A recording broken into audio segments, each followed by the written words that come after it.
Le vent glacial fouettait le visage du commandant Pierre Moreau alors qu'il sortait de sa voiture de service devant la prison de Varces, près de Grenoble. Ses bottes militaires crissaient sur la neige fraîche qui recouvrait déjà le parking depuis le matin. À 52 ans, cet homme aux cheveux grisonnants et aux rides creusées par des années de responsabilité portait sur ses épaules le poids de 28 années de service dans la gendarmerie. Ses yeux bleus, d'ordinaire fermes et déterminés, trahissaient aujourd'hui une inquiétude inhabituelle.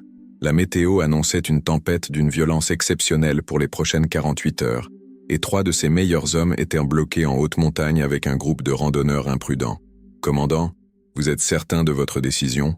demanda le lieutenant Rousseau, son adjoint, en ajustant nerveusement sa casquette sous les rafales de vent qui s'intensifiaient.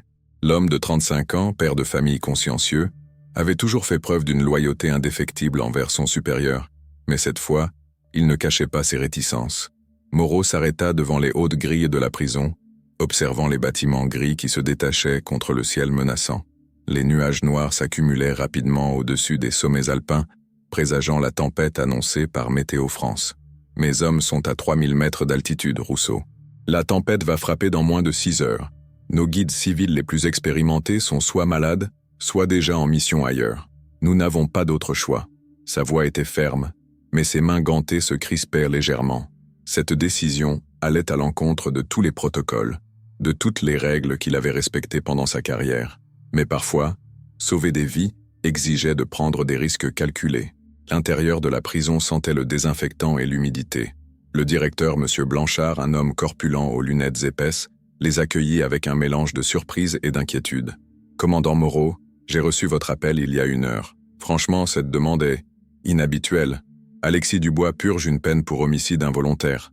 Les procédures pour une sortie temporaire sont complexes et... » Moreau l'interrompit d'un geste de la main. « Monsieur le directeur, j'assume l'entière responsabilité de cette décision.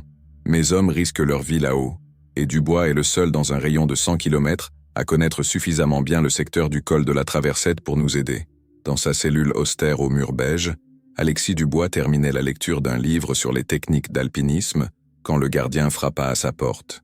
À 38 ans, cet homme de taille moyenne aux cheveux châtains gardait une prestance naturelle malgré 4 années d'emprisonnement.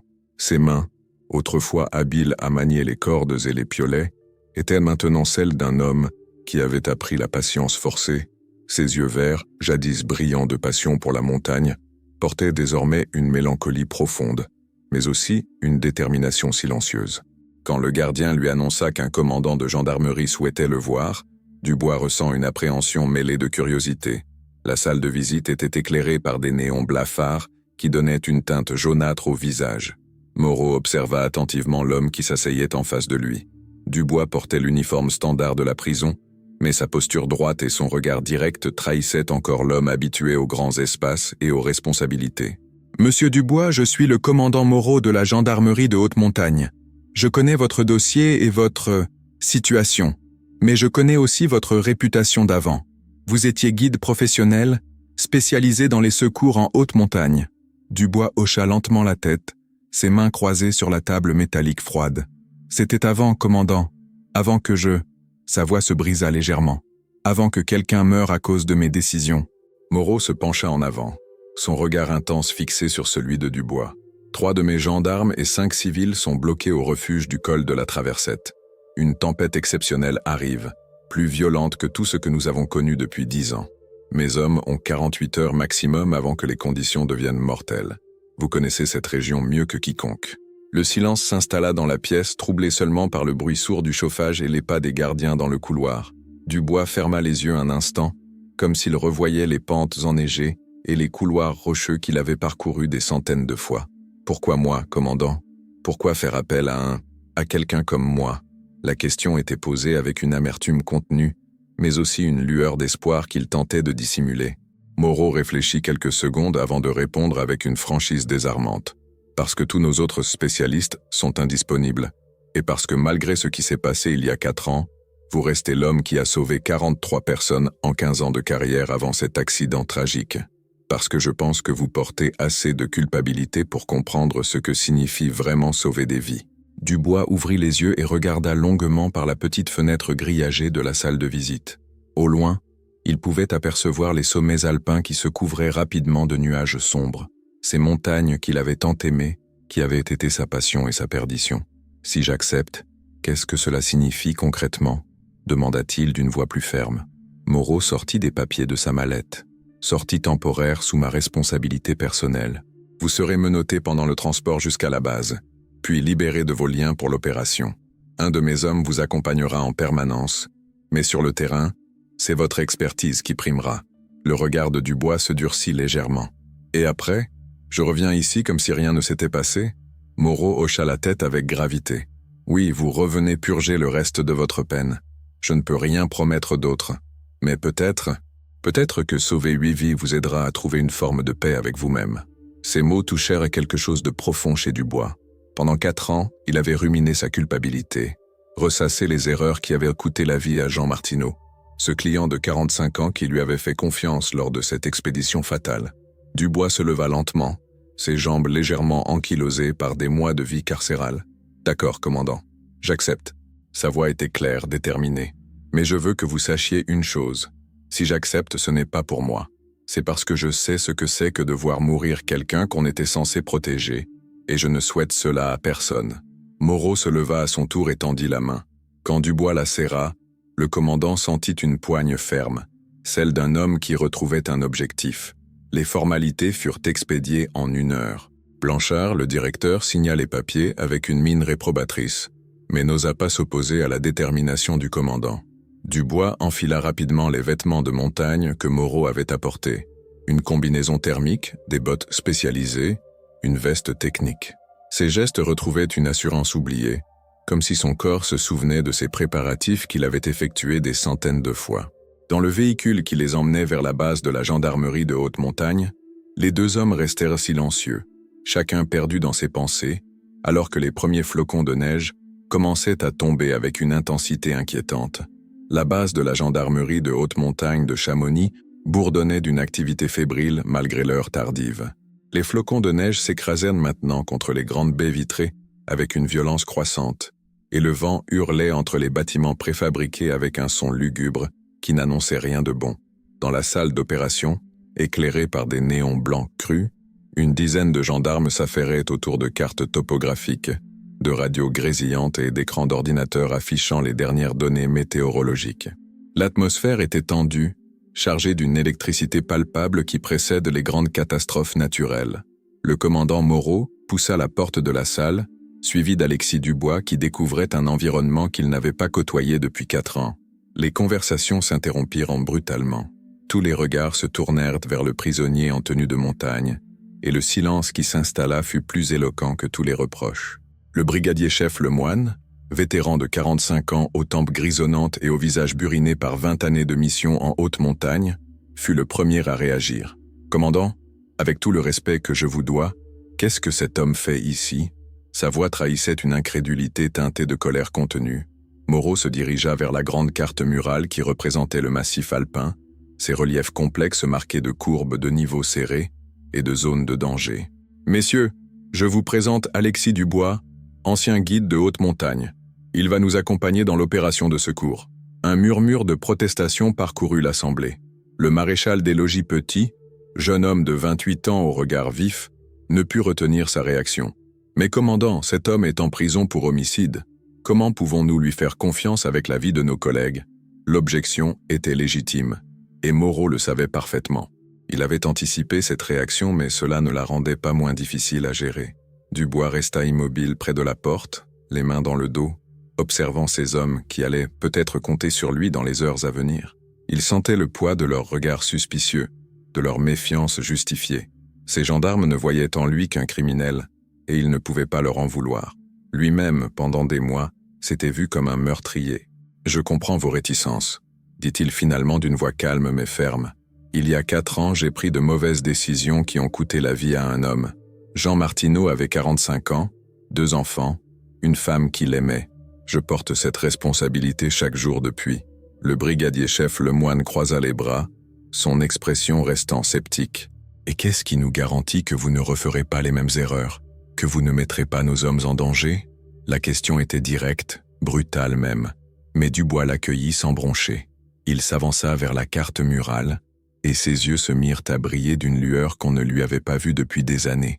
Ses doigts tracèrent délicatement les contours du col de la traversette, comme s'il caressait le visage d'un vieil ami retrouvé. Parce que maintenant je sais ce que coûte une vie humaine, parce que j'ai appris la valeur de chaque décision, de chaque pas en montagne. Moreau s'approcha de l'écran météorologique où les données s'actualisaient en temps réel. Les chiffres étaient effrayants. Vent prévu à plus de 100 km/h, visibilité nulle, température ressentie de moins 40 degrés. Nos hommes sont bloqués au refuge du col de la Traversette depuis ce matin. Le lieutenant Berthier, les gendarmes Marchand et Duval accompagnent un groupe de 5 randonneurs allemands qui ont sous-estimé les conditions météo. Il se tourna vers l'assemblée, son visage grave reflétant la gravité de la situation. Les derniers contacts radio remontent à 14 heures. Depuis, plus rien. Le refuge est équipé pour résister aux tempêtes, mais pas à un phénomène de cette ampleur. Dubois étudia attentivement la carte topographique, ses années d'expérience reprenant le dessus. Le refuge est construit en 1987, structure en béton armé avec renforcement acier, murmura-t-il, plus pour lui-même que pour les autres. Il peut tenir, mais le problème ne sera pas le bâtiment. Ce sera l'approvisionnement en électricité et en chauffage si les lignes sont coupées. Il pointa du doigt plusieurs zones critiques sur la carte. Ces 3 couloirs sont des pièges à avalanches avec cette météo. La route habituelle sera impraticable d'ici 2 heures maximum. Son analyse technique commençait à impressionner malgré eux les gendarmes présents. Le maréchal des logis Petit consulta les derniers bulletins météo sur son ordinateur portable. Météo France confirme. Tempête de force exceptionnelle. Phénomène prévu pour durer entre 36 et 48 heures. Les secours aériens sont suspendus jusqu'à nouvel ordre. Cette annonce plongea la salle dans un silence pesant. Tous savaient ce que cela signifiait. Ils étaient seuls, livrés à eux-mêmes pour sauver leurs collègues. L'hélicoptère, leur moyen de secours le plus efficace en montagne, devenait inutilisable dans de telles conditions. Dubois se dirigea vers l'armurerie improvisée où étaient stockés les équipements spécialisés. Ses gestes redevenaient sûrs, précis, comme guidés par une mémoire musculaire qui n'avait jamais vraiment disparu. Il examina les cordes, les piolets, les crampons avec l'œil expert d'un professionnel. Cette corde statique de 11 mm ne tiendra pas avec des rafales de 100 km/h, observa-t-il en montrant un rouleau orange. Il nous faut de la dynamique, au moins du 10 mm, et des ancrages supplémentaires. Ces recommandations étaient précises, techniques, et surtout, elles témoignaient d'une connaissance approfondie des conditions extrêmes. Le brigadier-chef Lemoine, malgré ses réticences initiales, ne put s'empêcher de reconnaître la compétence de Dubois. « Vous pensez vraiment qu'on peut les atteindre par ce temps ?»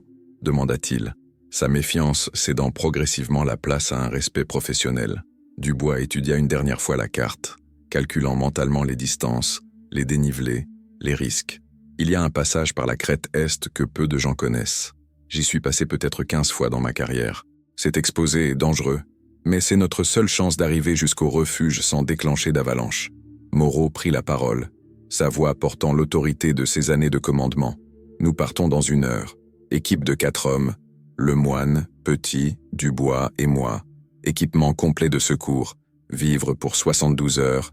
Matériel médical d'urgence. Il se tourna vers Dubois.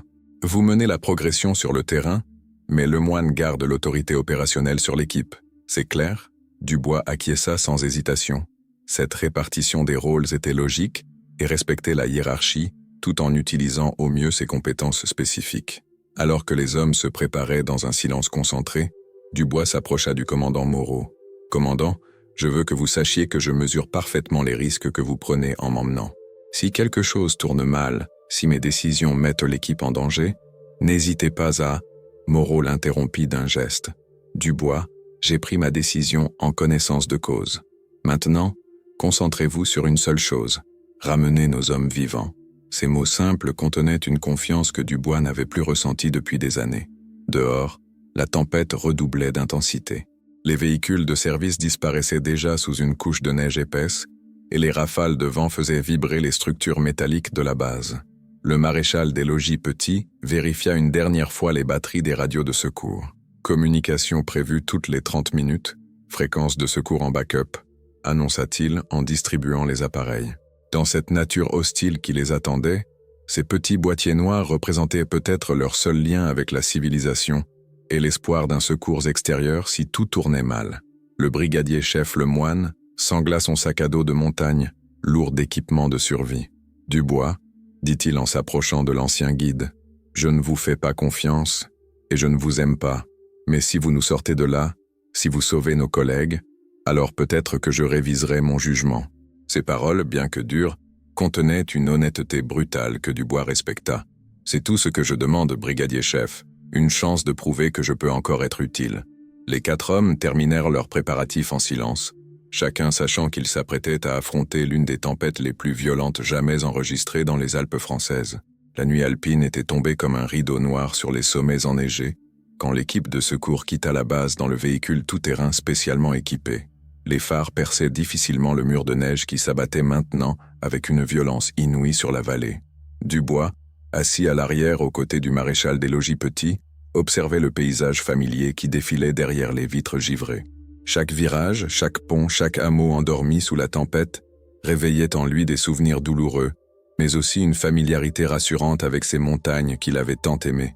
Le commandant Moreau conduisait avec une concentration extrême, luttant contre les rafales qui secouaient le véhicule comme un jouet. « Visibilité quasi nulle », annonça le brigadier chef Lemoine en consultant son GPS. « On arrive au terminus de la route goudronnée dans 2 kilomètres. » Effectivement, la départementale qui menait traditionnellement vers les premiers refuges disparaissait progressivement sous une couche de neige de plus en plus épaisse. Les chasse-neige n'avaient visiblement pas pu maintenir la circulation face à l'intensité exceptionnelle des précipitations. Dubois se pencha vers l'avant, scrutant les repères familiers qu'il distinguait malgré les conditions. « Commandant, il faut s'arrêter au prochain virage. Il y a un petit parking de terre-plein où nous pourrons laisser le véhicule sans risquer qu'il soit emporté par une coulée. » Le vent hurlait maintenant avec une puissance terrifiante, produisant un son grave et continu qui semblait venir des entrailles de la montagne elle-même. Quand ils sortirent du véhicule pour enfiler leurs équipements de haute montagne, la violence des éléments les frappa de plein fouet. La température avoisinait les -20 degrés, mais avec le facteur vent, la sensation thermique descendait à près de -40. Le maréchal des logis Petit, pourtant habitué aux conditions difficiles, faillit perdre l'équilibre sous une rafale particulièrement violente. « Mon Dieu !» murmura-t-il entre ses dents serrées. « Je n'ai jamais vu ça en 15 ans de service. » Dubois ajusta méthodiquement ses crampons, ses gestes retrouvant automatiquement la précision acquise au cours de milliers d'heures passées en montagne. Ses mains, protégées par des gants techniques, manipulaient les sangles et les boucles avec une dextérité que 4 années de prison n'avaient pas effacée. « La progression va être lente », cria-t-il pour couvrir le bruit du vent. « Il faut absolument rester encordé en permanence. Un homme seul n'a aucune chance de survivre s'il se perd dans cette tempête. » Il sortit de son sac une corde dynamique de 60 mètres et commença à préparer les nœuds d'encordement avec des gestes sûrs et efficaces. Le commandant Moreau vérifia une dernière fois la radio de secours. Le contact avec la base était déjà difficile, parasité par les interférences atmosphériques que provoquait la tempête. « Base, ici équipe Alpha. Nous commençons la progression à pied. Prochain contact dans 30 minutes. » La réponse fut à peine audible dans le grésissement électronique. « Reçu Alpha. Temps. Dégradé. Prudence. » Moreau rangea l'appareil dans une poche étanche, sachant qu'ils étaient désormais pratiquement livrés à eux-mêmes dans cet environnement hostile. La progression commença dans des conditions qui défiaient l'entendement. Dubois ouvrait la marche, suivant un sentier qu'il était seul à distinguer sous l'épaisse couche de neige fraîche. Ses pas s'enfonçaient parfois jusqu'aux genoux, et il devait constamment sonder le terrain avec son piolet pour éviter les crevasses masquées et les zones d'instabilité. Derrière lui, encordés à intervalles de 15 mètres, suivaient Moreau, Lemoine et Petit, chacun luttant contre les éléments déchaînés avec une détermination farouche. Le froid mordait leur visage, malgré les protections, et leur respiration formait instantanément des cristaux de glace sur leur cache-nez. Après une heure de progression épuisante, Dubois s'arrêta brusquement et leva son piolet pour signaler un danger. L'équipe se figea immédiatement. « Écoute », chuchota-t-il, bien que le vent rende toute conversation difficile. Un grondement sourd, différent du hurlement constant de la tempête, montait des pentes situées au-dessus d'eux. Lemoine, qui avait l'expérience des avalanches, comprit immédiatement. « Coulée de neige », dit-il en scrutant les ombres menaçantes qui se dessinaient dans l'obscurité. La couche de neige fraîche ne tient plus sur les anciennes strates gelées. Dubois hocha la tête gravement et modifia immédiatement sa trajectoire, obliquant vers une crête rocheuse plus exposée mais moins dangereuse. Le passage par la crête était un cauchemar d'équilibre et de résistance physique. Exposés au vent sans aucune protection, les 4 hommes progressaient littéralement pliés en deux, s'accrochant aux rochers affleurants quand les rafales menaçaient de les emporter. Dubois, malgré ses 4 années de sédentarité forcée, retrouvait progressivement ses automatismes de montagnard expérimenté. Son corps se souvenait de ses efforts extrêmes, de cette nécessité de puiser dans ses réserves les plus profondes pour survivre. « Encore 800 mètres de dénivelé », cria-t-il vers ses compagnons. « Nous devons absolument atteindre l'abri de la Pointe Noire avant que nos réserves d'énergie s'épuisent. » Le maréchal des logis Petit commençait à montrer des signes d'épuisement inquiétants. Le plus jeune de l'équipe, malgré sa condition physique excellente, n'était pas habitué à de telles conditions extrêmes. Ses mouvements devenaient moins précis, et Moreau remarqua qu'il trébuchait plus fréquemment. « Petit, ça va » demanda le commandant lors d'un bref arrêt à l'abri d'un rocher. « Oui, mon commandant. Juste, besoin de souffler », répondit le jeune gendarme, entre 2 respirations laborieuses. Dubois observa attentivement le visage de Petit à la lueur de sa lampe frontale, et décela les premiers signes d'hypothermie, lèvres légèrement bleutées, frissons involontaires. « Il nous faut une pause chaude », déclara Dubois avec autorité. Petit montre des signes d'hypothermie légère. Dans ces conditions, cela peut dégénérer très rapidement. Il sortit de son sac un réchaud de montagne compact et une petite casserole. 15 minutes d'arrêt, boisson chaude, rechargement énergétique. Le moine protesta. « Nous n'avons pas le temps, nos collègues nous attendent. » Mais Dubois tint bon. Un homme épuisé devient un fardeau pour toute l'équipe. Mieux vaut perdre 15 minutes maintenant que 3 heures à porter un homme inconscient. Son expérience parlait, et Moreau trancha en sa faveur. L'abri improvisé derrière un chaos rocheux leur offrit un répit salvateur. Le thé chaud que prépara Dubois redonna des couleurs au visage de Petit et remonta le moral de toute l'équipe. Dans cette bulle de chaleur relative, les 4 hommes purent enfin échanger quelques mots sans hurler. « Combien de temps encore jusqu'au refuge » demanda Moreau en consultant sa montre. Il était près de minuit, et il progressait depuis plus de 3 heures dans des conditions épouvantables. « 1 heure et demie si tout va bien », répondit Dubois. « Mais le plus difficile nous attend, la traversée du plateau des vents. C'est là que nous saurons si nous sommes vraiment capables d'aller jusqu'au bout. » Le moine, qui avait observé Dubois avec une attention soutenue depuis le début de la progression, ne put s'empêcher de reconnaître ses compétences. « Vous nous avez évité au moins 2 pièges mortels depuis le départ, » admit-il avec une honnêteté brutale. « Cette coulée d'avalanche, nous ne l'aurions pas vue venir sans vous. » Dubois acquiesça sobrement. « La montagne ne pardonne aucune erreur. J'ai appris cette leçon de la manière la plus douloureuse qui soit. » Cette allusion à l'accident qu'il avait mené en prison créa un moment de silence respectueux, mais aussi de compréhension mutuelle entre ces hommes unis par la même mission. La progression reprit dans un paysage lunaire où la réalité semblait suspendue. La neige tourbillonnait dans leurs faisceaux lumineux comme des myriades d'étoiles folles, créant une sensation de vertige permanent. Dubois menait toujours, mais maintenant ses compagnons le suivaient avec une confiance grandissante. Ils avaient compris que cet homme, malgré son passé, était peut-être leur seule chance de mener cette mission à bien. Ses décisions rapides, ses changements de cap opportuns, sa lecture instinctive du terrain leur avait déjà sauvé la vie plusieurs fois. Quand ils atteignirent enfin le plateau des vents, le spectacle qui les attendait dépassa leurs pires appréhensions.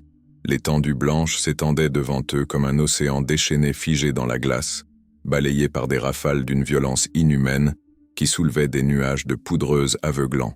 Au loin, à peine visible dans la tempête, une faible lueur jaune scintillait comme une étoile perdue. « Le refuge », murmura Dubois, avec un mélange de soulagement et d'appréhension. « Nos hommes sont là-bas, il ne nous reste plus qu'à traverser cet enfer. » Les 4 sauveteurs se regardèrent, sachant que les prochaines minutes seraient les plus cruciales de cette nuit déjà extraordinaire. La traversée du plateau des vents s'avéra être l'épreuve la plus terrifiante que ces hommes aient jamais affrontée. Les rafales atteignaient maintenant des pics de 120 km/h, soulevant des murs de neige qui transformèrent l'atmosphère en un chaos blanc impénétrable. Dubois, en tête de cordée, progressait presque à 4 pattes, sondant chaque pas avec son piolet pour éviter les corniches qui pouvaient céder sous leur poids. Derrière lui, les 3 gendarmes le suivaient dans un silence concentré, leur respiration formant des nuages de vapeur qui gelaient instantanément sur leurs vêtements. Soudain, un craquement sinistre déchira le hurlement du vent. Le moine, qui fermait la marche, sentit le sol se dérober sous ses pieds. « Crevasse !» cria-t-il tandis qu'il basculait vers l'arrière, ses crampons raclant désespérément la glace. La corde se tendit brutalement et Dubois, ancré sur ses appuis, absorba le choc avec ses jambes fléchies. « Tenez bon !» hurla Dubois en plantant son piolet dans la neige durcie. « Moreau, petit, assurage immédiat. » Les deux hommes s'exécutèrent avec précision, créant un système qui permit de hisser le moine hors de la crevasse masquée. Quand le brigadier-chef retrouva la surface, tremblant mais indemne, il regarda Dubois avec une expression totalement transformée. « Merci », dit-il simplement. Mais ces deux syllabes contenaient une reconnaissance profonde et un respect nouvellement acquis. Dubois hocha la tête sans un mot, concentré sur la progression qui les rapprochait du refuge. Les derniers mètres furent parcourus dans un état de tension extrême, chaque pas pouvant être le dernier dans cette nature hostile. Quand ils atteignirent enfin la porte du refuge du col de la Traversette, l'émotion les submergea tous. Moreau frappa violemment contre la porte métallique. « Berthier, Marchand, Duval, c'est le commandant Moreau. » Quelques secondes s'écoulèrent dans un silence angoissant, puis des bruits de pas précipités résonnèrent à l'intérieur. La porte s'ouvrit brutalement, révélant le visage barbu et épuisé du lieutenant Berthier, dont les yeux exprimaient un mélange d'incrédulité et de soulagement immense. « Mon commandant, comment avez-vous pu arriver jusqu'ici par ce temps ?» s'exclama Berthier en les aidant à pénétrer dans le refuge. L'intérieur était plongé dans une pénombre chaleureuse, éclairé par des bougies et une lampe à pétrole. Le chauffage central était tombé en panne depuis le matin. Les gendarmes Marchand et Duval accueillirent leurs sauveteurs avec des sourires épuisés. Dans un coin du refuge, 5 randonneurs allemands étaient blottis sous des couvertures de survie, leur visage exprimant la gratitude muette de ceux qui ont frôlé la mort. Dubois observa rapidement la situation. « Il faut rétablir la chaleur en priorité », déclara-t-il en examinant le système de chauffage défaillant, « et préparer une évacuation d'urgence. Cette tempête va encore durer au moins 24 heures. » Ses observations étaient les précises, et même Berthier dut reconnaître la justesse de son analyse. Le commandant Moreau prit les choses en main. Berthier, rapport de situation. Marchand, vérification de l'état de santé de chaque personne. Duval, inventaire des réserves. Puis il se tourna vers Dubois. « Vous, occupez-vous du système de chauffage. » Pendant que Dubois s'affairait sur la chaudière récalcitrante, démontant les pièces défectueuses avec les outils de fortune disponibles, les autres membres organisaient de l'espace de survie. Petit distribuait des rations et préparait du thé chaud. Le moine racontait à ses collègues comment Dubois leur avait sauvé la vie pendant la progression. Sans lui, nous ne serions jamais arrivés jusqu'ici, admettait-il avec une honnêteté qui surprenait ceux qui le connaissaient. Vers 4 heures du matin, un miracle se produisit. Un ronflement familier se fit entendre dans les tuyauteries du refuge. Dubois avait réussi à remettre le chauffage en marche en bricolant une pompe de circulation défectueuse. La chaleur commença à se répandre progressivement et pour la première fois, les visages se détendirent. « Comment avez-vous fait ?» demanda l'un des randonneurs allemands. Dubois sourit faiblement. 15 ans de maintenance de refuge en haute montagne. On apprend à tout réparer avec 3 fois rien. Le plus difficile restait à venir.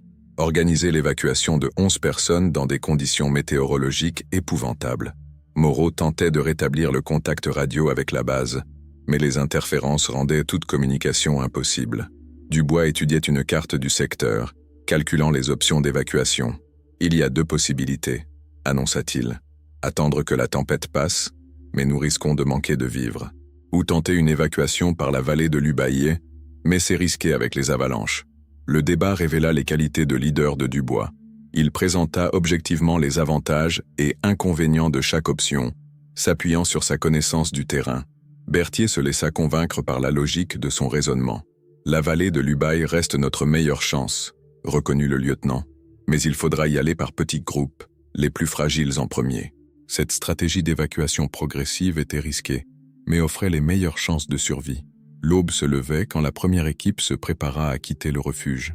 Dubois accompagna le groupe le plus vulnérable, les 2 randonneuses allemandes et un homme âgé qui montrait des signes d'épuisement. « Je les conduis au point de ralliement et je reviens chercher les autres », expliqua-t-il à Moreau. Le commandant accepta, reconnaissant que Dubois était devenu l'élément indispensable de cette opération. La descente vers la vallée de l'Ubaye fut un nouveau calvaire. Au lieu de lutter contre le vent, il devait négocier avec des pentes instables où chaque pas pouvait déclencher une coulée mortelle.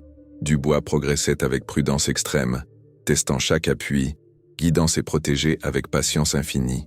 Quand l'une des randonneuses s'effondra de fatigue, il la prit sur son dos pour franchir les derniers kilomètres.